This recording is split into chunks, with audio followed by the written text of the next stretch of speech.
Welcome to 360 Tamil. இன்னைக்கு இந்த வீடியோல ஏக்கன் பாபு அப்படின்ற வெப் சீரிஸோட எக்ஸ்பிளனேஷன் பத்தி தான் பார்க்க போறோம். ஏற்கனவே நிறைய ஏக்கன் பாபு படங்கள் போட்டிருக்கோம். அதுல ஒரு கதை தான் இந்த கதை. மற்ற கதைகளுக்கும் இந்த கதைகளுக்கும் பெருசா தொடர்புலாம் இருக்காது. இல்ல நீங்க எதிர்பார்க்காத நிறைய ட்விஸ்ட் அண்ட் டர்ன்ஸ்லாம் வச்சிருப்பாங்க. அதுக்கு முன்னாடி ஒரு விஷயம் உங்ககிட்ட சொல்லணும்னு நினைக்கிறேன். அது என்னன்னு பாத்தீங்கன்னா, சஸ்பென்ஸ் படத்துல எந்த இடத்துல உங்களுக்கு கன்ஃபியூஷன் வருதோ அந்த இடத்துல பாஸ் பண்ணிருங்க. என்ன கன்ஃபியூஷன் வந்தது, அந்த கன்ஃபியூஷனுக்கான விடை என்னன்றதை தெரிஞ்சுக்கோங்க. உதாரணத்துக்கு பேர்ல கன்ஃபியூஷன் ஏற்படலாம், இல்ல இந்த இடத்துல நான் என்ன சொன்னது உங்களுக்கு புரியாம இருக்கலாம். எந்த இடத்துல கன்ஃபியூஷன் ஏற்படுதுன்னு நினைக்கிறீங்களோ அங்கேயே பாஸ் பண்ணி திரும்ப திரும்ப பார்த்து அதை புரிஞ்சுக்கோங்க. போக போக புரிஞ்சிரும்ன்றதுக்காக நீங்க கண்டினியூ பண்ணாதீங்க. அப்படி கண்டினியூ பண்ணீங்கன்னா உங்களுக்கு போக போகவும் நிறைய கன்ஃபியூஷன் ஏற்படும். அதனால தான் சொல்றேன், சஸ்பென்ஸ் படத்துக்கு மட்டும் இந்த விஷயத்தை நீங்க பண்ணுங்க. அப்பதான் உங்களுக்கு நல்லா இருக்கும். எக்ஸ்பிளனேஷனுக்குள்ள போறதுக்கு முன்னாடி வீடியோக்கு ஒரு லைக் போடுங்க. அது மூலியமா இந்த வீடியோ இன்னும் நிறைய பேர் கிட்ட கொண்டு போய் சேர்க்கப்படும். மேற்கொண்டு டைம் வேஸ்ட் பண்ணாம நம்ம நேரடியா எக்ஸ்பிளனேஷனுக்குள்ள போயிடலாம். சீரிஸோட ஸ்டார்டிங் சீனே ஒரு கார் ஆக்சிடென்ட்டா காட்டுறாங்க. அந்த கார் ஆக்சிடென்ட்ல யாருக்கெல்லாம் காயம் பட்டது, யார் இறந்து போனாங்க அப்படின்றத கிளியரா நமக்கு காட்டல. இந்த காருக்குள்ள யாரெல்லாம் இருந்தாங்கன்னே நமக்கு காட்டல. இந்த சீன் அப்படியே கட் பண்ணி இப்ப கதை பிரசன்ட்டுக்கு வந்துருது. கதகளி டான்ஸ்லாம் பண்ணுவாங்க பாத்தீங்களா, அந்த மாதிரி டான்ஸ் நடக்கிற ஒரு இடத்த காட்டுறாங்க. பிரணீதான்னு ஒருத்தங்க பயங்கரமா டான்ஸ்லாம் பண்றாங்க. அவங்களோட மாமாவும் கவனிச்சிட்டு இருக்காரு. ஒரு ஸ்டேஜ்ல இவங்களுமே பர்ஃபார்மன்ஸை முடிச்சுட்டு ஹஸ்பண்ட் கிட்டயும் மாமா கிட்டயும் பேசுறாங்க. மாமாவை இப்ப மேனேஜர் போஸ்ட்ல இருந்து இவங்க கொஞ்சம் தள்ளி வச்சிடறாங்க போல. இதை நினைச்சு மாமா ஃபீல் பண்றாரு. இப்ப ஹஸ்பண்ட் கூட பேசிக்கிட்டே அவங்க இடத்துக்கு வந்துட்டு இருக்காங்க. இவங்க மேக்கப்லாம் பண்ணுவாங்கல்ல, அந்த கண்ணாடியில நீ சீக்கிரமா சாக போறன்னு யாரோ எழுதி வச்சிருக்காங்க. இப்படி மட்டும் இல்ல, அடிக்கடி யாரோ கால் பண்ணி இவங்களை மிரட்டிட்டு இருக்காங்க. அதனால பிரணீதா இந்த இடத்துல பயப்படுறாங்க. அப்படியே கட் பண்ணி ஒரு கார் வந்துட்டு இருக்கிறத காட்டுறாங்க. இந்த காருக்குள்ளதான் நம்ம ஏக்கன் பாபு வராரு. ஏக்கன் பாபுவை பொறுத்த வரைக்கும் 2 அசிஸ்டன்ட்ங்க இருப்பாங்க. அதுல ஒருத்தர் மட்டும் தான் இப்ப கூட வராரு. இன்னொருத்தர் அப்புறமா ஜாயின் பண்ணிக்கிறேன்னு சொல்லியிருப்பாரு. ஏக்கன் பாபு இப்ப ஒடிசான்ற பகுதிக்கு தான் வந்திருக்காரு. நமக்கு பிரணீதான் ஒருத்தங்களை காமிச்சாங்கல்ல, அவங்க ஹஸ்பண்ட் பேரு அவிக் அப்படின்றது. இப்ப 2 பேருமே இன்ஸ்பெக்டரை பாக்குறதுக்காக வந்திருக்காங்க. ஆக்சுவலா தொடர்ச்சியா உங்களுக்கு மிரட்டல் கால்லாம் வருது இல்ல, அதை பத்தி சொல்றாங்க. அதே மாதிரி கண்ணாடியில சீக்கிரமா நீ சாக போறன்ற மாதிரி யாரோ எழுதி வச்சுட்டு போயிருந்தாங்கல்ல, அதை பத்தி எல்லாம் இவங்க போலீஸ் கிட்ட சொல்றாங்க. போலீஸ் கிட்ட யாரு இதுக்கு பின்னாடி இருக்கான்றத கண்டுபிடிங்க, எனக்கு ரொம்ப பயமா இருக்குன்ற மாதிரிலாம் சொல்றாங்க. கவலைப்படாதீங்க மேடம், நான் பாத்துக்கிறேன்ற மாதிரி இவர் சொல்றாரு. இவங்களோட ஃபேமிலியை பத்தி எல்லாம் விசாரிக்கிறாரு. ஏக்கன் பாபுவோட வராத அசிஸ்டன்ட் ஏற்கனவே ஒரு ஹோட்டல்லாம் புக் பண்ணிருப்பாரு. இப்ப இவங்க 2 பேருமே அந்த இடத்துக்கு வந்துடுறாங்க. அந்த ஹோட்டல் மேனேஜர் ஏக்கன் பாபுவை பத்தி கேள்விப்பட்டிருப்பாரு போல. நான் உங்களோட பெரிய ஃபேன்ன்ற மாதிரி சொல்றாரு. ஆனா இவரை பத்தி எல்லா டீடைலும் தப்பா சொல்றாரு. வார்த்தைக்கு வார்த்தை ஃபேன் சொல்றாரு. ஆனா என்ன பத்தி அவருக்கு தெரியவே இல்லைன்ற மாதிரி ஏக்கன் பாபுவும் புலம்புறாரு. வராத ஃப்ரெண்ட் இருக்காருல, வீடியோ கால்ல இவங்க கிட்ட பேசுறாரு. என்ன ரூம்லாம் ஓகேவா இருக்கான்னு கேக்குறாரு. இவங்களும் நல்லா தான் இருக்குன்ற மாதிரிலாம் அவர்கிட்ட பேசிட்டு இருக்காங்க. இப்ப மேனேஜர் இருக்கார்ல, ஏக்கன் பாபு சார் உங்க கூட ஒரே ஒரு செல்ஃபி மட்டும் எடுத்துக்கணும்ன்ற மாதிரி சொல்றாரு. சரின்ற மாதிரி ஏக்கன் பாபுவும் போஸ்ட்லாம் தந்துட்டு இருக்காரு. பிரணீதாவும் அவங்க ஹஸ்பண்டானா அவிக்கும் ஸ்டேஷனை விட்டு வெளியே வந்துடுறாங்க. மிரட்டல் அடிக்கடி வந்துட்டு இருக்குல்ல, இதனால பிரணீதா ரொம்ப பயந்து போயிருக்காங்க. அதான் இன்ஸ்பெக்டர் கிட்ட சொல்லிட்டோம்ல, இதுக்கப்புறம் நீ பயப்பட தேவையில்லைன்ற மாதிரி அவிக்கும் அவங்க கிட்ட சொல்லிட்டு இருக்காரு.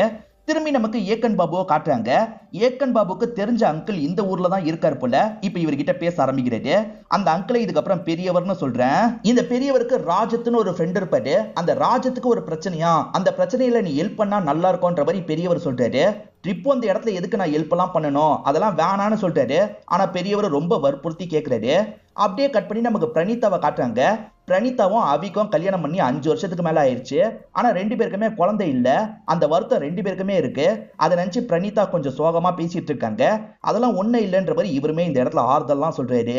பிரணீதா கதகளி டான்சர் அப்படின்ற மாதிரி காமிச்சாங்கல்ல, இவங்களுக்கு அனுராதான்னு ஒரு ஃப்ரெண்ட் இருப்பாங்க. அவங்களுமே கதகளி டான்சரா தான் இருப்பாங்க. இப்ப அவங்களோட ஷோ தான் நடந்துட்டு இருக்கு. அவங்களுமே ஸ்டேஜ்ல பர்ஃபார்மன்ஸ் எல்லாம் பண்ணிட்டு இருக்காங்க. நல்லா பண்ணிட்டு இருக்காங்க. திடீர்னு பர்ஃபார்மன்ஸ்ல சொதப்ப ஆரம்பிக்கிறாங்க. என்ன இவ சொதப்புறான்ற மாதிரி பாக்குற எல்லாருமே கொஞ்சம் ஷாக் ஆயிட்டு இருக்காங்க. திடீர்னு பார்த்தா அவங்க ஸ்டேஜ்லயே பொத்துன்னு கீழே விழுந்துடுறாங்க. அந்த அனுராதாவோட ஹஸ்பண்ட் பேரு பாஸ்கர் அப்படின்றது. என்னாச்சு ஏதாச்சுன்ற மாதிரி வேகமா ஸ்டேஜுக்கு போய் பாக்குறாரு. அப்படி பார்க்கும்போது அனுராதா அந்த இடத்துல இறந்து போயிட்டாங்கன்னு தெரிய வருது. இப்ப பாஸ்ட்ல நடந்த விஷயத்த காட்டுறாங்க. அதாவது பிரணீதா ஸ்கூல் படிச்ச டைம்ல நடந்த விஷயத்த காட்டுறாங்க.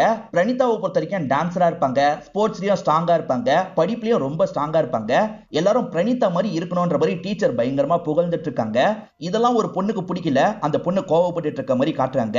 ஆனா அந்த பொண்ணோட ஃபேஸை நமக்கு காட்டல. என் ஃப்ரெண்டுக்கு நீ ஹெல்ப் பண்ணோன்ற மாதிரி பெரியவர் சொன்னார் பண்ணார் பாத்தீங்களா, அந்த ஃப்ரெண்டோட பேரு ராஜத் அப்படின்றது பிரணீதாக்கு ஒரு மாமா இருக்க மாதிரி காமிச்சாங்கல்ல, அந்த மாமாவா தான் இருப்பாரு. ஆக்சுவலா மாமா தான் பிரணீதாக்கு மேனேஜர் வேலை எல்லாம் பார்த்துட்டு இருக்காரு. பிரணீதாக்கு மிரட்டல் கால்லாம் வருது பாத்தீங்களா, அதை பத்தி இந்த பெரியவர்கிட்ட புலம்புற மாதிரி பேசியிருப்பாரு. அதனால தான் இந்த பெரியவர் ஏக்கன் பாபு கிட்ட இந்த விஷயத்த சொல்லியிருக்காரு. இதை பத்தி எல்லாம் இவங்க பேசிட்டு இருக்கும் போது இந்த ராஜத்துக்கு போன் கால் வருது. யார் பேசுறானா, இன்ஸ்பெக்டர் தான் பேசுறாரு. அனுராதா இறந்து போயிட்டாங்கல்ல, அதை பத்தி எல்லாம் சொல்லிட்டு இருக்காரு. இந்த ஊர் இன்ஸ்பெக்டர் எனக்கு தெரியும்ன்ற மாதிரி ஏக்கன் பாபுவும் வாங்கி பேசுறாரு. இன்ஸ்பெக்டரை தெரியும்ல, சகஜமா பேசிட்டு இருக்காரு. இன்ஸ்பெக்டர் இவர்கிட்டயும் விஷயத்தெல்லாம் சொல்றாரு. யாரோ ஒருத்தர் பிரணீதாவை மிரட்டிட்டு இருந்திருக்காங்க, அதே மாதிரி பிரணீதாவோட ஃப்ரெண்டு கொல்லப்பட்டிருக்காங்க. இதுக்கு பின்னாடி யார் இருக்கான்ற மாதிரி ஒரு கேள்வி இருக்குல்ல, இத பத்தி வாங்கிட்ட பேசணும், நேர்ல மீட் பண்ணலாம்னு அந்த ஃப்ரெண்டு சொல்றாரு. இப்ப ஏக்கன் பாபு அவரை மீட் பண்றதுக்காக வந்துடுறாரு. இப்பதான் அந்த ஃப்ரெண்டு ஒரு முக்கியமான விஷயத்த சொல்றாரு. அதாவது பிரணீதாவை மிரட்டினது வேற யாரும் கிடையாது, இறந்து போன இந்த அனுராதாவா தான் இருப்பாங்க. மிரட்டினவங்க எப்படி இறந்து போனாங்கன்றது தான் கேள்வியா இருக்கு. ஒரு வித்தியாசமான விஷத்தை தான் யூஸ் பண்ணிருக்காங்க. பிரணீதாவை மிரட்டினது அனுராதான் கண்டுபிடிக்கிறதுக்குள்ள அனுராதா இறந்து போயிட்டாங்கன்ற மாதிரிலாம் இந்த போலீஸ் சொல்றாரு. இப்ப போலீஸ் அனுராதாவோட ஹஸ்பண்டான பாஸ்கர் கிட்ட பேசலான்னு வீட்டுக்கு வந்திருக்காரு. இவங்களுமே கூட வந்திருக்காங்க. பாஸ்கர் கிட்ட அனுராதாக்கு எதிரிங்கன்னு யாராவது இருக்காங்களா அப்படின்ற மாதிரி கேக்குறாங்க. அப்படிலாம் இல்லன்ற மாதிரி சொல்றாரு. ஒரு விதமான கெமிக்கலை கலந்து தந்துதான் உங்க ஒய்ஃபை சாவடிச்சிருக்காங்க. அவங்க சாப்பிடுற ஐட்டத்துல கூட அதை கலந்துருக்கலாம். அந்த லிக்விட பொறுத்த வரைக்கும் சீக்கிரமா எவாபரேட் ஆயிடும்ன்ற மாதிரி சொல்றாங்க. அதாவது சிலதெல்லாம் சட்டுன்னு எவாபரேட் ஆகும் பாத்தீங்களா, அந்த மாதிரி ஒரு கெமிக்கலை கலந்துருக்கிறதா சொல்றாங்க. இறந்து போன அனுராதா இருக்காங்கல்ல, புதுசா ஒரு நம்பரை வாங்கியிருக்காங்க. அது மூலியமா தான் தொடர்ச்சியா பிரணீதாவை மிரட்டியிருக்காங்க. அதை பத்திலாம் அவங்களோட ஹஸ்பண்ட் பாஸ்கருக்கு தெரியாது. சாமர்த்தியமா இவர்கிட்ட கேட்கலான்ற மாதிரி ஏக்கன் பாபு யோசிக்கிறாரு. உங்க ஒய்ஃபுக்கு பிரணீதாவை பிடிக்காதான்னு கேக்குறாரு. ஏன் சார் இப்படி கேக்குறீங்க, பிரணீதாவும் இவ்வளவு ஃப்ரெண்டு, ரெண்டு பேரும் ஒருத்தர் அவ்வளவு நேசிச்சுட்டு இருந்தாங்க, எதனால இந்த மாதிரி ஒரு கேள்வியை கேக்குறீங்கன்ற மாதிரி டவுட்டா கேக்குறாரு. இவங்க உண்மையை சொல்லக்கூடாது இல்ல, ஒன்னும் இல்ல சும்மா தான் கேட்டோன்ற மாதிரி இந்த இடத்துல சமாளிக்கிறாங்க. வேற ஏதாவது தேவைப்பட்டா மீட் பண்றதுக்கு வரோன்ற மாதிரி இப்போதைக்கு இங்க இருந்து கிளம்பிடுறாங்க. நேரடியா பிரணீதா கிட்டே பேசி பார்க்கணும்னு நினைக்கிறாரு. அதை பத்தி எல்லாம் ராஜத் கிட்ட சொல்றாரு. அதே மாதிரி ராஜத் கிட்ட பிரணீதாவை பத்தி டீட்டெயிலா சொல்லுங்கன்னு கேக்குறாரு. அப்பதான் ராஜத் சில விஷயங்களை சொல்றாரு. ஸ்டார்டிங் ஒரு ஆக்சிடென்ட்டை காமிச்சாங்க பாத்தீங்களா, பிரணீதா அந்த ஆக்சிடென்ட்ல பாதிக்கப்பட்டிருப்பாங்க. அவங்களோட ஃபேமிலியை இழந்திருப்பாங்க. அதே மாதிரி ஒரு தங்கச்சியை இழந்திருப்பாங்க. அதுக்கப்புறத்துல இருந்து மாமா தான் பாத்துக்க ஆரம்பிச்சிருப்பாரு. மாமாவை இப்ப கொஞ்சம் கொஞ்சமா ஒதுக்கிட்டு இருக்காங்க. எனக்கு வயசாயிருச்சுன்னு ஒதுக்கிட்டா போல, ஆனா எனக்கு எப்பவுமே அவ மேல பாசம் இருக்கதான் செய்யுது அப்படின்ற மாதிரிலாம் சொல்றாரு. இதெல்லாம் இவங்க பேசிக்கிட்டே வந்துட்டு இருக்கும் போது அந்த இன்னொன்னு அசிஸ்டன்ட் வந்துடுறாரு. வேலை முடிஞ்சிருச்சுன்னு சொல்றாரு. சரி அப்ப எல்லாருமே சேர்ந்த மாதிரி போலான்ற மாதிரி ஒரே கார்ல எல்லாருமே சேர்ந்த மாதிரி டிராவல் பண்றாங்க. இப்ப பிரணீதாவையும் ஹஸ்பண்டையும் பார்த்து பேசுறதுக்காக தான் ஒரு கோயில் கிட்ட வந்திருக்காங்க. பிரணீதாவை பொறுத்த வரைக்கும் நிறைய ஃப்ரெண்ட்ஸ் எல்லாம் கிடையாது. ஒரே ஃப்ரெண்டுனா அனுராதா தான். அவ எதுக்காக என்ன மிரட்டினான்றது எனக்கு இப்போ வரைக்கும் புரியவே மாட்டேங்குது. அவ எப்ப பாரு உன்னை கொன்றுவேன் பேசினா, வாய்ஸை மாத்தி தான் பேசியிருக்கா போல, அதனால தான் எனக்கு தெரியல ஏன் இப்படி பண்ணான்றது தான் யோசிச்சுக்கிட்டே இருக்கேன்னு சொல்றாங்க. அனுராதா கடைசியா ஒரு பர்ஃபார்மன்ஸ் பண்ணாங்க பாத்தீங்களா, அந்த டைம் கூட இவங்க மேக்கப் பண்ணிட்டு இருக்கும் போது பேசுறதுக்காக போயிருப்பாங்க.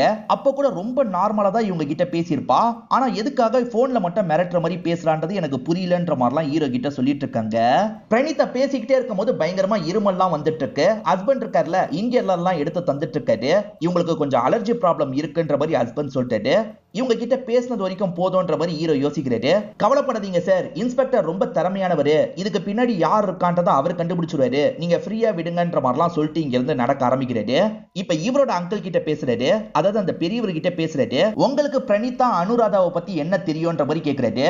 அவங்க ரெண்டு பேருமே கதகளி டான்சரு, நான் சில சமயம் அவங்க டான்ஸ் எல்லாம் பாக்குறதுக்கு போயிருக்கேன். ரெண்டு பேருமே ஒரே மாஸ்டர் கிட்ட தான் ட்ரைனிங் எடுத்தாங்கன்ற மாதிரி சொல்றாரு.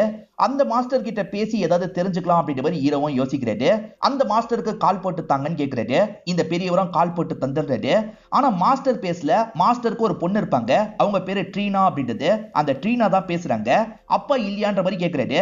அப்பா வெளியே போனாரு, இன்னும் வரவே இல்லைன்ற மாதிரி ட்ரீனா சொல்றாங்க. சரி உங்களை கொஞ்ச நேரத்துல வந்து பாக்குறேன்ற மாதிரி இவர் சொல்றாரு. இப்ப பிரணீதாவோட பாஸ்ட காட்டுறாங்க. பிரணீதா டான்ஸ்லயும் கட்டிக்காரங்கன்னு சொன்ன பாத்தீங்களா, பயங்கரமா டான்ஸ் பண்றாங்க. சொல்லித்தர குரு இருக்கார்ல, ஒன்ன மாதிரி யாருமே இல்லமா, நீ சூப்பர் அப்படின்ற மாதிரிலாம் இவங்களை பயங்கரமா பாராட்டிட்டு இருக்காரு. இதெல்லாம் பார்த்துட்டு இருக்க இன்னொன்று பொண்ணுக்கு கோவம் வருது. இந்த பொண்ணு அனுராதாவா இருக்க கூட வாய்ப்பு இருக்கு. இப்ப பிரணீதா இருக்காங்கல்ல, முகம் கழுவுறதுக்காக போறாங்க. அவங்களை யாரோ பாக்குற மாதிரியே தோணுது. சட்டுன்னு திரும்பி பார்த்தா அந்த இடத்துல யாரையும் காணோம். இப்ப கோவமா பார்த்துட்டு இருந்த பொண்ணு இருக்கால, டான்ஸ் எல்லாம் பண்ண ஆரம்பிக்கிறா. மாஸ்டருமே நிறுத்து நிறுத்துன்ற மாதிரி சொல்லிட்டாரு. நீ சரியாவே ஆட மாட்டேன்ற மாதிரி அந்த பொண்ணை போட்டு பயங்கரமா திட்டிட்டுலாம் இருக்காரு. அந்த விஷயத்த பிரணீதாவும் வந்து பாக்குறாங்க. இந்த பொண்ணுக்கு இன்னும் அசிங்கமாயிருது போல. மாஸ்டர் திட்டி எதுவுமே பண்ண முடியல, அதனால கையெல்லாம் முறுக்கிட்டு இருக்கா. இப்ப கதை பிரசன்ட்டுக்கு வந்துருது. அதாவது இவங்க எல்லாம் இந்த பொண்ணை பாக்குறதுக்காக வந்துடுறாங்க. அந்த மாஸ்டரோட பொண்ணை பாக்குறதுக்காக வந்துடுறாங்க. ரெண்டு பேருமே உங்களோட அப்பா கிட்ட தான் டான்ஸை கத்துக்கிட்டு இன்னைக்கு நல்ல நிலைமையில இருக்காங்க. அவங்க ரெண்டு பேருக்குள்ள ஏதாவது பிரச்சனை இருக்கா? ஏன்னா ரொம்ப நாளா அனுராதா கால் பண்ணி பிரணீதாவை மிரட்டி இருக்காங்க. அதுக்காக தான் கேட்கிறோன்ற மாதிரிலாம் சொல்லிட்டாங்க. இப்ப இவங்க இருக்காங்கல்ல, நான் பார்த்த ஒரு விஷயத்த சொல்றேன்னு சொல்ல ஆரம்பிக்கிறாங்க. இவங்களை பொறுத்த வரைக்கும் கணக்கு வழக்கு வேலையெல்லாம் பார்ப்பாங்க போல. அப்பதான் அப்பா கிட்ட பேசுறதுக்காக அனுராதா வந்திருக்காங்க. வந்த அனுராதா இருக்காங்கல்ல, பிரணீதாவை பத்தி சில விஷயங்களை சொல்றாங்க. ஆனா அதை கேட்கிற மாஸ்டர் கோவப்படுறாரு. பிரணீதா உன்னை விட டேலண்டானவ, அதனால தான் இந்த மாதிரி குறை சொல்லிட்டு இருக்கன்ற மாதிரி மாஸ்டர் சொல்றாரு. மாஸ்டர், நான் சொல்றது உண்மை, நான் வேணா ப்ரூவ் பண்றேன்ற மாதிரிலாம் இவங்க சொல்றாங்க. ஆனா மாஸ்டர் ஏத்துக்க மாட்டாரு. முதல்ல இங்க இருந்து நீ கிளம்புன்ற மாதிரிலாம் சொல்றாரு. இது வரைக்கும் தான் பொண்ணு ட்ரீனா இருக்காங்கல்ல, வெளியே இருந்து கவனிச்சிருப்பாங்க. அவங்க எக்ஸாக்டா என்ன பேசினாங்க அப்படின்றது ட்ரீனாக்கு தெரிய மாட்டேங்குது. அனுராதா பிரணீதாவை பத்தி ஏதோ குறை சொல்றதுக்கு வந்திருக்காங்கன்னு மட்டும் இவங்களுக்கு தெரியுது. என்ன குறைய சொல்றதுக்கு வந்தாங்கன்றது கிளியரா தெரியல. சரி, தேவைப்பட்டா திரும்பி வரோம், இப்ப கிளம்புறோன்ற மாதிரி இங்க இருந்து கிளம்புறாங்க. அதை கொஞ்சம் வித்தியாசமா இந்த ட்ரீனா பாக்குறாங்க. அந்த மாஸ்டர் கிட்ட இன்னமும் நிறைய பசங்க கத்துட்டு தான் இருக்காங்க. மாஸ்டரை தேடி வந்துட்டு இருக்காங்க. அப்பதான் மாஸ்டர் ஒரு இடத்துல இருந்து கீழே விழுந்திருக்காருன்றது தெரிய வருது. இறந்தும் போயிருக்காரு. பார்த்து ஷாக் ஆயிடுறாங்க. இப்ப இன்ஸ்பெக்டர் இருக்காருல, இத பத்தி ஹீரோ கிட்ட எக்ஸ்பிளைன் பண்ணிட்டு இருக்காரு. நீங்களே போட்டோஸ பாருங்கன்ற மாதிரி போட்டோஸ் எல்லாம் காட்டுறாரு. மாஸ்டர் தினமும் வாக்கிங்காக அந்த இடத்துக்கு போவாராம். அந்த இடத்துல தெரியாம ஸ்லிப் ஆகி கீழே விழுந்துட்டாரா, இல்ல யாராவது புடிச்சு தள்ளி விட்டாங்களான்னு கிளியரா தெரியலன்ற மாதிரிலாம் இந்த இன்ஸ்பெக்டர் சொல்றாரு. ஹீரோ என்ன நினைக்கிறாருன்னா, கண்டிப்பா யாராவது திட்டமிட்டு தள்ளி விட்டுருக்க தான் வாய்ப்பு இருக்குன்னு நினைக்கிறாரு. முதல்ல அனுராதா இறந்திருக்காங்க, அடுத்து இவரு இறந்து போயிருக்காரு.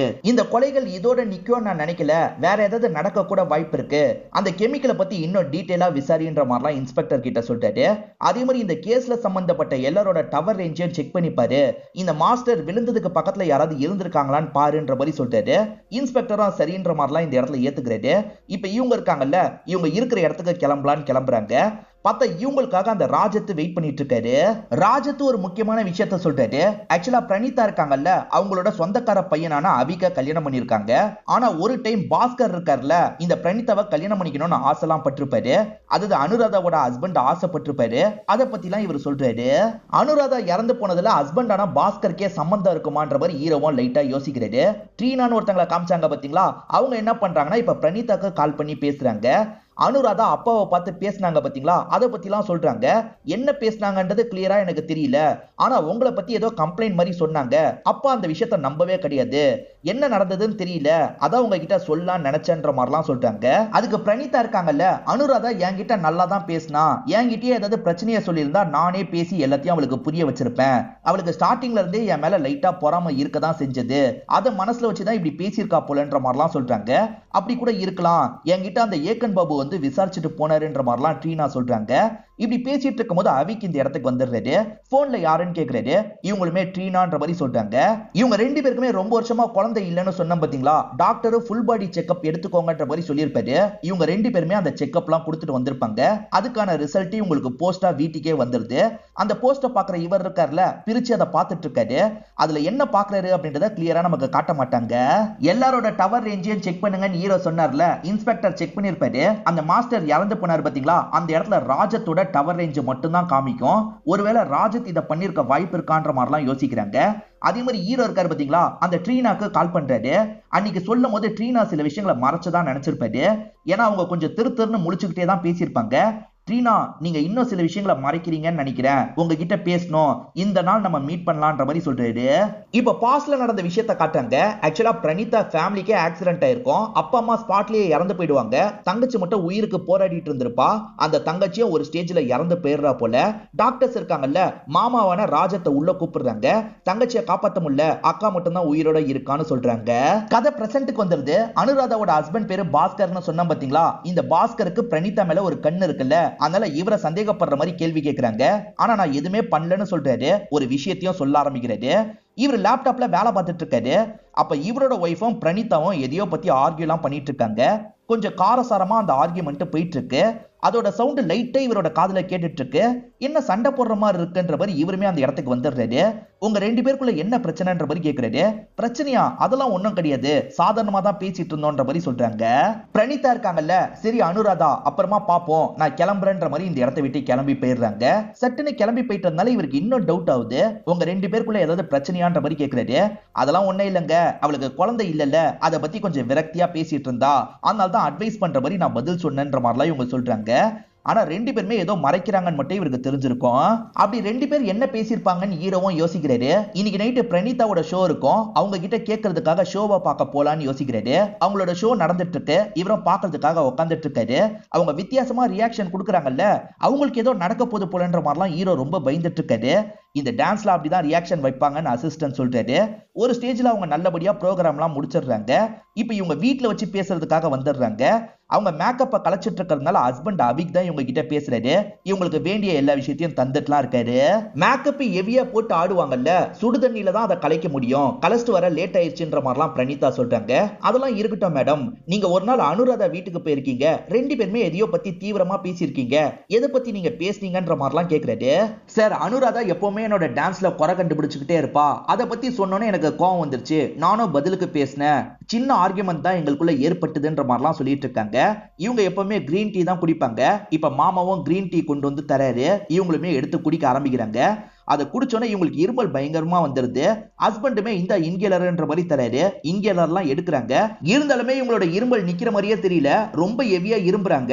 ஒரு ஸ்டேஜ்ல முடியாம பொத்துன்னு கீழே விழுறாங்க. இவங்க மூக்குல இருந்து ரத்தம்லாம் வர ஆரம்பிக்குது. ஐயோ என்னாச்சு ஏதாச்சுன்ற மாதிரி எல்லாருமே பார்த்துட்டு இருக்காங்க. ஒரு ஸ்டேஜ்ல இவங்க இந்த இடத்துல இறந்து போயிடுறாங்க போல. வந்த ஆளுங்க தான் இதை கன்ஃபார்ம் பண்ணி சொல்றாங்க. அனுராதா ஒரு கெமிக்கல் கலந்து இறந்து போனாங்கல்ல, அதே கெமிக்கல் கலந்து தான் இவங்களுமே இறந்து போயிருக்காங்க. இப்ப ஹஸ்பண்டும் சரி மாமாவும் சரி தள்ளி போய் ஃபீல் பண்ணிட்டு இருக்காங்க. முதல்ல இவர் ஹஸ்பண்ட் கிட்ட பேசுறதுக்காக வந்துடுறாரு. ஒய்ஃபை யார் இப்படி பண்ணிருப்பாங்கன்னு நினைக்கிறீங்கன்ற மாதிரி கேக்குறாரு. தெரியலன்ற மாதிரி ஹஸ்பண்ட் சொல்றாரு. இப்ப அவிக்கு யோசிக்கும் போது ஒரு விஷயம் ஸ்ட்ரைக் ஆகுது. ஆக்சுவலா இந்த பிரணீதா இருக்காங்கல்ல, மாமா ஷோஸ்ல எல்லாம் காசை நிறைய அடிக்கிறாருன்றதுக்காக கொஞ்சம் ஒதுக்கி வச்சிருப்பாங்க. மாமா தான் கடைசியா அந்த டீ வேற தந்தாரு, அவர் ஏதாவது கலந்து தந்திருப்பாரா, எனக்கு அவர் மேலதான் டவுட்டா இருக்குன்ற மாதிரி சொல்றாங்க. இப்ப ஹீரோவும் தள்ளி நின்னுட்டு இருக்க மாமாவை பாக்குறாரு. என் பார்வை ரொம்ப ஷார்ப்பு சார், யாரும் என்கிட்ட இருந்து தப்பிக்க முடியாதுன்னு சொல்றாரு. இப்ப மாமா கிட்ட பேசுறதுக்காக வந்துடுறாரு. நீங்க மேனேஜரா வேலை பார்த்திருக்கீங்க, ஆனா ஷோல நிறைய காசு அடிக்கிறீங்கன்ற மாதிரி அவங்களுக்கு உங்க மேல டவுட் வந்திருக்கு, உங்களை கொஞ்சம் விலைக்கு வச்சிருக்காங்க அப்படிதானேன்னு கேக்குறாரு. ஆமான்ற மாதிரி மாமா சொல்றாரு. இவர் நம்மள சந்தேகப்பட ஆரம்பிச்சிட்டாருன்னு மாமாக்கு தெரியுது. ஹீரோவும் வீடை முழுசா செக் பண்ணி பார்க்கணும்னு யோசிக்கிறாரு. இப்ப அவங்களோட திங்ஸ் எல்லாம் செக் பண்றாரு. நிறைய மேக்கப் ஐட்டம் அவங்க வச்சிருக்கிறது தெரியுது. அதே மாதிரி இப்ப பாத்ரூம்க்கு வந்து செக் பண்றாரு. பாத்ரூம்ல அவங்க எப்படி முகம் கழுவி இருப்பாங்க அப்படின்ற மாதிரிலாம் யோசிச்சு பார்த்துட்டு இருக்காரு. நமக்குமே விஷுவலா அந்த விஷயத்தை காமிச்சிட்டு இருக்காங்க. ஆக்சுவலா பாத்ரூம்ல ஒரு பெரிய ஜன்னல் இருக்கு, அந்த ஜன்னல் திறந்தே இருக்கு. என்ன ஜன்னலை திறந்து வச்சிருக்கீங்கன்ற மாதிரி ஹஸ்பண்ட பார்த்து கேக்குறாரு. ஃபேஸ் வாஷ் பண்ண என்னோட ஒய்ஃப் தான் திறந்து வச்சிருக்கா போலன்ற மாதிரி ஹஸ்பண்ட் சொல்றாரு. இப்ப ஹீரோ மேற்கொண்டு தேடும் போது மாஸ்க் டப்பா கிடைக்குது. அதுல 5 மாஸ்க் இருக்கும் போல, 4 மாஸ்க் தான் உள்ள இருக்கு. இந்த மாஸ்க் நீங்க தான் யூஸ் பண்றீங்களா இல்ல ஒய்ஃப் யூஸ் பண்றாங்களான்னு கேக்குறாரு. ராஜத் அங்கிள் தான் வாங்கி தந்த ஞாபகம், என்னோட ஒய்ஃப் தான் யூஸ் பண்றா போலன்ற மாதிரி அவர் சொல்றாரு. இப்ப மேற்கொண்டு செக் பண்ணிட்டு இருக்கும் போது இவங்களோட ரிப்போர்ட் பேப்பர் அந்த இடத்துல தான் இருக்கு. அதை இவருமே பிரிச்சு பாக்குறாரு. எதுக்காக இந்த மாதிரி ரிப்போர்ட் எடுத்திருக்கீங்கன்ற மாதிரி கேக்குறாரு. சார், 2 பேருக்கும் 5 வருஷத்துக்கு மேல குழந்தை இல்ல சார், அதனால தான் இந்த மாதிரிலாம் எடுத்து பார்த்தோன்ற மாதிரி அவருமே சொல்றாரு. ஹீரோவை பொறுத்த வரைக்கும் இந்த ராஜத் அங்கிள் மேல ஹெவியா டவுட் வந்துருது. இவரை கார்னர் பண்ற மாதிரி நிறைய கேள்வி கேட்டுட்டு இருக்காரு. இவரோட பிசினஸ் லாஸ் ஆயிருக்கும், அதுக்கப்புறம் தான் மேனேஜர் மாதிரி வேலை பார்த்திருப்பாரு. இப்ப அதுலயும் பிரச்சனை வந்ததுனால இவங்க கதையை முடிச்சிட்டாரான்ற மாதிரி டவுட்லாம் வருது. அது சரி, நீங்க தான் மாஸ்க் வாங்கி தந்தீங்களான்னு கேக்குறாரு. என்ன மாஸ்க்ன்ற மாதிரி இவர் கேக்குறாரு. பொல்யூஷனுக்குலாம் யூஸ் பண்ணுவாங்கல்ல, அந்த மாதிரி மாஸ்க்ன்ற மாதிரி இவங்க சொல்றாங்க. அந்த மாதிரி மாஸ்க் பிரணீதா என்கிட்ட கேட்கவும் இல்ல, நான் வாங்கியும் தரலன்ற மாதிரி இவர் சொல்றாரு. ஆனா இவங்க பெருசா நம்ப மாட்டாங்க. இவர் ஏதோ மறைக்கிறாருன்ற மாதிரி யோசிச்சுக்கிட்டே கிளம்புறாங்க. இப்ப ஹீரோ இருக்காருல, ட்ரீனாவை வர சொன்ன இடத்துக்கு வந்துடுறாரு. ட்ரீனா இவருக்கு முன்னாடியே வந்திருக்காங்க. ட்ரீனா, அன்னைக்கு நீங்க பேசும்போதே ஏதோ மறைக்கிறீங்கன்னு நான் தெரிஞ்சுக்கிட்டேன், ஒழுங்கா எல்லாத்தையும் சொல்லுங்க ட்ரீனா அப்படின்ற மாதிரி கேக்குறாரு. அனுராதா மாஸ்டர் கிட்ட பேசிட்டு போனாங்கல்ல, கொஞ்ச நேரத்துல வேற ஒரு நபர் வந்திருப்பாரு. அவரோட ஃபேஸ் உங்களுக்கு தெரிஞ்சிருக்காது. அனுராதா சொன்ன எல்லாமே உண்மைதான், என்கிட்ட ப்ரூஃப் இருக்குன்ற மாதிரிலாம் மாஸ்டர் கிட்ட பேசியிருப்பாரு. அது யாருன்னு எனக்கு தெரியலன்ற மாதிரி சொல்றாங்க. கொஞ்சம் யோசிச்சு பாருங்க, எதாவது கிடைக்கும்ன்ற மாதிரி ஹீரோ சொல்றாரு. அவரோட கையில ஒரு தீக்காயம் இருந்தது, அதான் நான் பார்த்தேன்னு சொல்றாங்க. இப்ப உடனே மாமா தான் இவருக்கு ஸ்ட்ரைக் ஆகுறாரு. ஆக்சுவலா ஹஸ்பண்ட் கிட்ட பேசிட்டு இருக்கும் போது இவர் கவனிச்சார்ல, மாமாவோட கையில தீக்காயத்தை கவனிச்சிருப்பாரு. இப்ப ராஜத்து மேலதான் இவர் ஹெவியா டவுட் பண்றாரு. இப்ப பீச்ல பசங்க விளையாடிட்டு இருக்கிறத கவனிக்கிறாரு. ஒரு பையன் மட்டும் மாஸ்க் போட்ட மாதிரி விளையாடிட்டு இருக்கான். இவர் அந்த வீட்ல ஒரு பிராண்ட் மாஸ்க் பார்த்தார்ல, அதே பிராண்ட் மாஸ்க போட்டு தான் இந்த பையன் விளையாடிட்டு இருக்கான். அந்த பையனை கூப்பிட்டு பேசலாம் செய்யறாரு. இப்பதான் இன்ஸ்பெக்டர் கிட்ட இருந்து கால் வருது. ஹீரோ சொன்னதுனால இன்ஸ்பெக்டர் விசாரிக்கிறதுக்காக ராஜத்தோட வீட்டுக்கு போயிருப்பாரு. அப்படி போகும்போது தான் ராஜத் அந்த இடத்துல இறந்து போயிருக்கிறது தெரிய வந்திருக்கும். அதனால தான் ஹீரோ கிட்ட இந்த தகவலை சொல்றாரு. இப்ப ஹீரோவும் கிளம்பி அந்த இடத்துக்கு வந்துடுறாரு. ஒருத்தர் சூசைட் பண்ணி இறந்து போனா எப்படி இருப்பாங்களோ அந்த மாதிரி தான் அவர் இறந்து போயிருக்காரு. இவரே இப்படி பண்ணாரா இல்ல வேற யாராவது கொலை பண்ணிட்டாங்களா அப்படின்ற மாதிரி யோசிக்கிறாங்க. இப்ப ஹீரோ அவரோட 2 அசிஸ்டன்ட் அந்த பெரியவர் பீச்ல உட்காந்து இத பத்தி எல்லாம் பேசிட்டு இருக்காங்க. அந்த பெரியவர் சாப்பிட்டு ஏதாவது வாங்கிட்டு வரலாம் அப்படின்ற மாதிரி சொல்றாரு. ஹீரோவும் கூட வரன்ற மாதிரி எந்திரிச்சு நடக்க ஆரம்பிக்கிறாரு. அந்த பெரியவர் தொணன்னு பேசிக்கிட்டே இருக்காரு. நான் திரும்பி அந்த இடத்துக்கே போறேன்ற மாதிரி ஹீரோ கோச்சுக்கிட்டு பின்னாடி நடக்க ஆரம்பிக்கிறாரு. அப்படி ஹீரோ நடந்து போயிட்டு இருக்கும் போது ஆளுங்க இருக்காங்கல்ல, அந்த இடத்துக்கு வந்து ஹீரோவோட மண்டையிலேயே ஒரு போடு போடுறாங்க. இப்ப பெரியவரும் ஹீரோவோட சவுண்ட் கேட்கலையே, எங்க ஹீரோ போனான்ற மாதிரி தேடி வந்துட்டு இருக்காரு. அப்பதான் ஹீரோ காயப்பட்டு விழுந்து கிடக்கிறது தெரிய வருது. உடனே தகவலை கொடுத்துருந்தாரு. இப்ப ஹீரோ ஹாஸ்பிட்டல்ல இருக்கிறத நமக்கு காட்டுறாங்க. பிரணீதாவோட ஃபேமிலிக்கு ஒரு ஆக்சிடென்ட் ஆச்சு பாத்தீங்களா, இந்த ஹாஸ்பிட்டல்ல தான் சேர்த்திருப்பாங்க. இப்ப சீனியர் நர்ஸ் கிட்ட தானே இவர் பேசுறாரு. அந்த சீனியர் நர்ஸ் கிட்ட அந்த சம்பவத்தை பத்தி உங்களுக்கு தெரியுமான்னு கேக்குறாரு. இவங்களுமே என்ன சம்பவம்னு யோசிச்சு பாக்குறாங்க. ஓரளவுக்கு இவங்களுக்கு ஸ்ட்ரைக் ஆயிருது. அந்த சம்பவத்தை பத்தி சொல்றாங்க. அவங்க ஒடிசா மொழியில சொல்றது இவருக்கு சுத்தமா புரிய மாட்டேங்குது.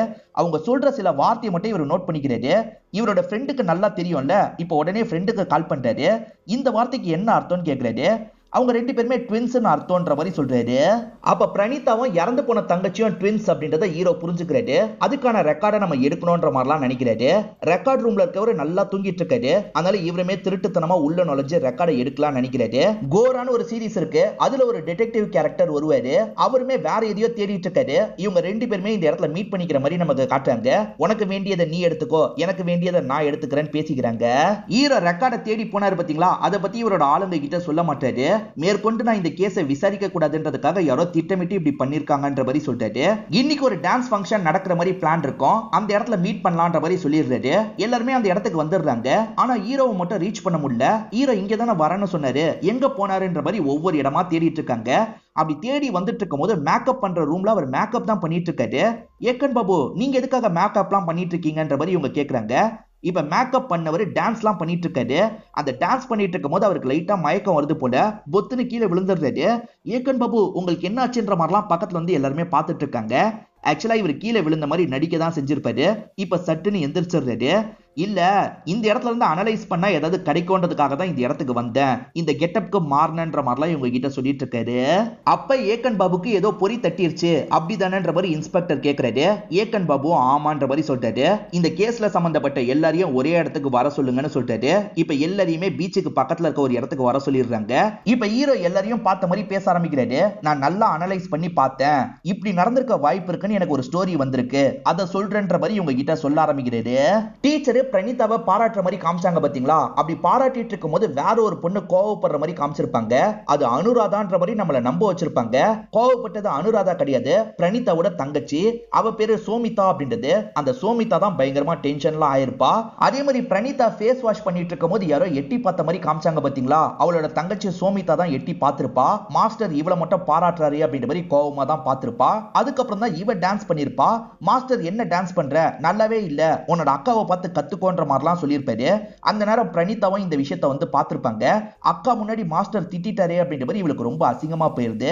ஏன் அப்பா அம்மாக்கு கூட சோமிதாவை பிடிக்காது, பிரணீதாவை தான் பிடிக்கும். அவளை தான் ஆட வச்சு பார்க்கலாம் செய்வாங்க. இதனால இவளுமே ரொம்ப ஃபீலிங்கா இருக்கா. ஆக்சுவலா இவளோட சொந்தக்கார பையனா தான் அவிக்கு இருப்பாரு. அவிக்கு மேல இவளுக்கு ஒரு கண்ணு இருக்கும். ஆனா அவிக்க பொறுத்த வரைக்கும் அந்த பிரணீதாவை தான் லவ் பண்றாருன்னு தெரிஞ்சோன்னே இவ முகம் மாறிடுது.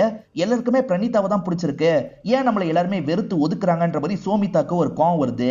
இந்த மாதிரி வாழ்க்கை வெறுப்பா போயிட்டு இருந்த டைம்ல தான் அந்த ஆக்சிடென்ட் ஆயிருக்கு. அப்பா அம்மா ஸ்பாட்லயே இறந்து போயிட்டாங்க. ஆனா 2 பசங்களும் உயிரோட இருந்திருக்காங்க, ஹாஸ்பிட்டல்ல இருந்திருக்காங்க. ஹாஸ்பிட்டல்ல 2 பேருமே சீரியஸான கண்டிஷன்ல இருந்திருக்காங்க. ஆனா அங்க பிரணீதா இறந்து போயிருக்கா, சோமிதா தான் உயிரோட இருந்திருக்கா. ஆனா சோமிதா பிரணீதாவோட இடத்துக்கு வந்திருக்கா. எல்லாரையும் பிரணீதான்னு நம்ப வச்சிருக்கான்ற மாதிரிலாம் சொல்றாரு. ஹாஸ்பிட்டல்ல கூடியே இருந்து பார்த்தது மாமாவான ராஜத் மட்டும்தான். சோ ராஜத்துக்கு மட்டும்தான் இவங்க 2 பேர் இடம் மாறினது தெரிஞ்சிருக்க வாய்ப்பு இருக்கு. சோ ராஜத் இதை சீக்கிரட்டா வச்சுக்கிறதுக்கு இவ ஏதாவது ஹெல்ப் பண்ணி பண்ணிருக்கலாம். ஆனா என்னைக்கு இவ ஒதுக்கி வச்சாலும் ராஜத்துக்கு கோவம் வந்திருக்கு. அதனால ராஜத்தை இந்த சீக்கிரட்டை மத்தவங்க கிட்ட சொல்லிருக்க வாய்ப்பு இருக்குன்ற மாதிரி சொல்றாரு. அதாவது சோமிதா இருக்காங்கல்ல, மாமாவான ராஜத்தை கூடியே வச்சிருக்கும் போது மாமாக்கு கோவம் வந்திருக்காது. என்னைக்கு ஒதுக்கி வைக்க ஆரம்பிச்சாங்களோ மாமாக்கு கோவம் வந்திருக்கும். இவளை எக்ஸ்போஸ் பண்ணோம், இவளுக்கே தெரியாம நம்ம எக்ஸ்போஸ் பண்ணோன்ற மாதிரிலாம் யோசிக்கிறாரு. அதனால முதல்ல அனுராதாவை பாக்குறதுக்காக வராரு. அனுராதா கிட்ட விஷயத்த சொல்றாரு. என்ன சொல்றீங்க, எதுக்காக இத்தனை வருஷம் சொல்லலன்ற மாதிரிலாம் கேக்குறா. இத்தனை வருஷம் சொல்ல முடியல, ஆனா இதுதான் உண்மை, புரிஞ்சுக்கோன்ற மாதிரிலாம் இந்த பொண்ணு கிட்ட சொல்லிடுறாரு. இதுக்கப்புறம் தான் அனுராதா போய் மாஸ்டர் கிட்ட சொல்லியிருப்பாங்க. ஆனா மாஸ்டர் ஏத்துக்க மாட்டாரு. இதனால இவர் மாஸ்டர் கிட்ட சொல்றதுக்காக வந்திருப்பாரு. என்கிட்ட ப்ரூஃப்லாம் இருக்குன்ற மாதிரி சொல்றாரு. அதாவது தழும்பு வச்சு இவங்க தான் இவங்கன்னு கண்டுபிடிப்பாங்கல்ல, அந்த மாதிரி ப்ரூஃப்லாம் இருக்குன்னு சொல்றாரு. இதெல்லாம் கேட்டதுக்கு அப்புறம் தான் மாஸ்டருமே நம்ப ஆரம்பிக்கிறாரு. அப்ப சோமிதா தான் ஏமாத்திட்டு இருக்காளான்னு யோசிக்கிறாரு. இதுதான் அவரோட பொண்ணு கவனிச்ச மாதிரி காமிச்சிருப்பாங்க. அவங்க பேசினதெல்லாம் பொண்ணுக்கு புரியல, இதை மட்டும் கவனிச்சிருப்பாங்க. நீ சீக்கிரமா சாக போறன்ற மாதிரி யாரோ கண்ணாடியில எழுதியிருந்தாங்கல்ல, அந்த விஷயத்த பிரணீதாவே தான் எழுதியிருப்பாங்க. அதாவது சோமிதாவே தான் எழுதியிருப்பாங்க. எல்லாரையும் நம்ப வைக்கிறதுக்காக தான் இப்படி எழுதியிருப்பாங்க. ஆக்சுவலா இவங்க ஃப்ரெண்ட் அனுராதா புதுசா ஒரு நம்பர் யூஸ் பண்ணிருப்பாங்க. அந்த நம்பர்ல இருந்து இவங்க கிட்ட பேசியிருப்பாங்க. ஒழுங்கு மரியாதையா நீ தான் சோமிதான் எல்லார்கிட்டயும் சொல்லிரு, இல்லனா நான் எக்ஸ்போஸ் பண்ணுவேன்ற மாதிரி சொல்லியிருப்பாங்க. ஏன் நான் சோமிதா இல்ல பிரணீதா தான் நம்புன்ற மாதிரிலாம் இவங்க நடிச்சு பாக்குறாங்க. ஆனா அதெல்லாம் வேலைக்கே ஆக மாட்டேங்குது. சரி நம்ம ஃப்ரெண்டை சாவடிச்சுதான் ஆகணும், அதுக்கு முன்னாடி ஃப்ரெண்டு நம்மள தொடர்ச்சியா மிரட்டினான்ற மாதிரி நம்ப வைக்கணும்ன்ற மாதிரி யோசிச்சிருப்பாங்க. அந்த அனுராதா ஃப்ரெண்டு மாதிரி கால் பண்ணி பேசதான் செஞ்சிருப்பாங்க. ஆனா சோமிதா இருக்காங்கல்ல, அவ என்ன மிரட்டினான்ற மாதிரி நம்ப வச்சிருப்பாங்க. ஹஸ்பண்ட, போலீஸ எல்லாரையும் நம்ப வச்சிருப்பாங்க. அதே மாதிரி அனுராதாவை எப்படி சாவடிச்சாங்கன்றதை இவர் சொல்ல ஆரம்பிக்கிறாரு. ஆக்சுவலா அவங்க மேக்கப் பண்ணிட்டு இருக்கும் போது போய் பார்த்தன்ற மாதிரி சொன்னாங்கல்ல, அப்படி பாக்குறதுக்காக போகும்போது அந்த மேக்கப் ஐட்டத்துல கலந்துருப்பாங்க. அதை போட்டதுனால தான் அவ அந்த இடத்துல இறந்து போயிருப்பா. இதெல்லாம் மாமா சொல்லி தான் வெளியே தெரிஞ்சது அப்படின்னு இவங்களுக்கு தெரியல. அவங்களே எப்படியோ கண்டுபிடிச்சிட்டாங்க போலன்ற மாதிரி சோமிதா யோசிச்சிருப்பாங்க. ஆக்சுவலா அனுராதா இறந்து போனதுக்கு அப்புறம் மாஸ்டர் கால் பண்ணிட்டாரு. நீ சோமிதான்னு தெரிஞ்சிருச்சு, நீ தானே அனுராதாவை சாவடிச்ச, நான் உடனே இந்த விஷயத்தை கம்ப்ளைண்டா சொல்றேன்ற மாதிரிலாம் சொல்லிட்டு இருக்காரு. இவங்களுமே நேரடியா அவரை பாக்குறதுக்காக வந்துடுறாங்க. மாஸ்டர் ப்ளீஸ் மாஸ்டர், யார்கிட்டயும் இதை சொல்லாதீங்கன்ற மாதிரிலாம் கெஞ்சிட்டு இருக்காங்க. ஆனா இவர் சொல்லுவேன்ற மாதிரிலாம் சொல்றாரு. அதனால இவங்க சட்டுன்னு அவரை பிடிச்சி தள்ளி விடுறாங்க. கரெக்டா இந்த டைம்னு பார்த்த மாமா இந்த இடத்துக்கு வந்திருப்பாரு. இவங்க பண்ணதை மறைஞ்சிருந்து பார்த்துட்டு ஓடிடுறாரு. சோமிதா விவரமா போன் எல்லாம் கொண்டு வந்திருக்க மாட்டாங்க. ஆனா பின்னாடியே வந்த மாமா போனை கொண்டு வந்திருப்பாரு. அதனால தான் மாமா அந்த இடத்துல இருந்த மாதிரி டவர் ரேஞ்ச் எல்லாம் காமிச்சிருக்கோம். சரி அப்ப பிரணீதா, அதாவது சோமிதாவை கொன்னது யாருன்ற மாதிரி ஒரு கேள்வி வருது இல்ல, அதை பத்தி சுத்தி இருக்க எல்லாருமே கேக்குறாங்க. மொத 2 கொலையை பண்ணது சோமிதான்றது கன்ஃபார்மா எனக்கு தெரியும். சோமிதாவை யாரு கொலை பண்ணான்ற மாதிரி ஒரு கேள்வி இருக்கு. அடுத்ததான் மாமா சூசைட் பண்ண மாதிரி இறந்து கிடந்தாரு, அவரையே யாரோ கொலை தான் பண்ணிருக்காங்க. அது யாருன்ற மாதிரி யோசிக்க ஆரம்பிச்சேன். அப்பதான் அது யாருன்றது எனக்கு தெரிஞ்சிருச்சு. ஒரு மாஸ்க் மூலியமா தான் தெரிஞ்சது அப்படின்ற மாதிரி சொல்ல ஆரம்பிக்கிறாரு. ஒரு பையன் மாஸ்க் போட்டு விளையாண்டான்ல, எங்க இந்த மாஸ்க் கிடைச்சதுன்னு கேட்டிருப்பாரு. அந்த பையனுமே கடல் பகுதியில கிடைச்சதா சொல்லியிருப்பான். அதாவது யாரோ தூக்கி போட்டிருக்காங்க, அதுதான் இந்த பையனுக்கு கிடைச்சிருக்கு. இந்த மாஸ்க் மூலியமா தான் யார் இதுல சம்பந்தப்பட்டிருக்காங்கன்றத கண்டுபிடிச்சேன்னு சொல்றாரு.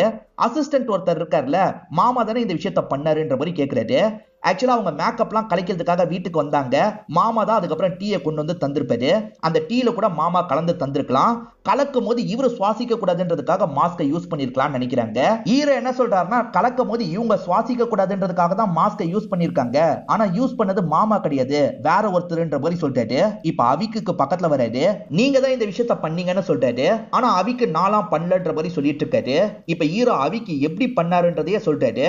இவர் ஒய்ஃப் மேக்கப் போடுறதுக்காக ரெடி பண்ணி வச்சிருப்பாங்க. அதுல அந்த லிக்விட கலக்கணும்ன்ற மாதிரி இவரும் வந்து கலந்துடுறாரு. அது சீக்கிரமா எவாபரேட் ஆகணும் சொன்னல, இவரு சுவாசிக்க கூடாதுன்றதுக்காக தான் மாஸ்க் போட்டுப்பாரு. ஒய்ஃப் டான்ஸ் ஆடும் போது பிரச்சனை வராது. ஆனா வீட்டுக்குள்ள வந்து சுடு தண்ணியில தொடச்சாங்க பாத்தீங்களா, அப்ப எவாபரேட் ஆகி அவங்க உடம்புக்குள்ள போயிருக்கும். அதனால தான் அவங்க அந்த இடத்துல இறந்து போயிருப்பாங்க. உடனே அந்த மாஸ்கை டிஸ்போஸ் பண்ணோன்ற மாதிரி இவருமே தூக்கி போட்டிருப்பாரு. ஒய்ஃபோட மூக்குல இருந்து ரத்தம் வந்தது இல்ல, இவர் தண்ணி எடுக்கிற மாதிரி நேரா ரெஸ்ட் ரூம் வந்திருப்பாரு. வந்தவர் என்ன பண்றாருன்னா ஜன்னலை திறந்து வச்சிருந்தாரு. ஏன்னா காத்துல பறந்துட்டு இருக்கிறது வெளியே போனோன்றதுக்காக இப்படி பண்ணிருப்பாரு. இதெல்லாம் கேட்டுட்டு இருக்க இந்த ஹஸ்பண்ட் அவிக்கு இருக்காருல, நாலாம் பிரணீதாவை கொல்லலன்னு சொல்றாரு. நீங்க பிரணீதாவை கொல்லல, சோமிதான்னு தெரிஞ்சதுனால கொன்றிருக்கீங்க அப்படின்ற மாதிரி ஹீரோவும் இந்த இடத்துல சொல்றாரு.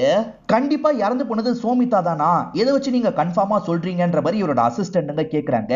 இவருமே எப்படி இது நடந்திருக்க வாய்ப்பு இருக்குன்றத சொல்றாரு. நமக்குமே நடந்த விஷயத்த காட்டுறாங்க.